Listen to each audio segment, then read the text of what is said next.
কথা দিয়েছিলেন বন্ধুর শবযাত্রায় ব্যান্ড বাজিয়ে নাচবেন, কথা রাখলেন প্রৌঢ়। ভিডিও দেখে কান্নায় চোখ ভিজল নেটাগরিকদের। সম্প্রতি মধ্যপ্রদেশের মন্দসৌরের জওয়াশিয়া গ্রামে সোহনলাল জৈন নামে এক ব্যক্তির মৃত্যু হয়েছে। সোহনলাল এবং সেই গ্রামের বাসিন্দা অম্বালাল প্রজাপত হরিহর আত্মা ছিলেন।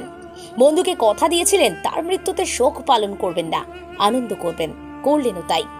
প্রিয় বন্ধুর মৃত্যুতে গান বাজনা করে দেদার নাচলেন এক প্রৌঢ়।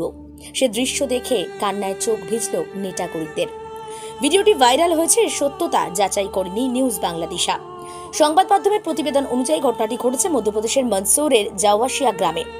সম্প্রতি সেই গ্রামের বাসিন্দা সোহনলালের মৃত্যুর পর তার বন্ধু অম্বালালের কাণ্ড কারখানা দেখে কেউ অবাক হয়েছেন, কেউ বা চোখ জলে ভিজিয়ে ফেলেছেন। আসলে বন্ধুকে কথা দিয়েছিলেন তার মৃত্যুতে শোক পালন করবেন না, তাই শবযাত্রা নিয়ে গান বাজিয়ে উল্লাস করতে করতে গেলেন। ভাইরাল ভিডিওয়ে দেখা গেছে শবযাত্রা যাচ্ছে, গম্ভীর মুখে যাচ্ছেন আত্মীয় পরিজনরা। শবযাত্রার আগে ঢোল বাজিয়ে একদল মানুষ, মাইকের ব্যবস্থা, গান বাজছে সেখানে। গানের তালে নাচছেন লাল গেঞ্জি পরা প্রৌঢ়। তিনি শবযাত্রার নেতৃত্ব দিচ্ছেন। নেটাগরিকরা বলছেন কথা রেখেছেন তিনি, বন্ধুত্বের কথা বলে তিনি কখনোই সেটা ভুলে যেতে পারেন না। বন্ধুকে কথা দিয়েছিলেন দুঃখ করবেন না, তাই দুঃখ চেপে রেখে হাসি মুখে বন্ধুকে শেষ বিদায় দিচ্ছেন তিনি।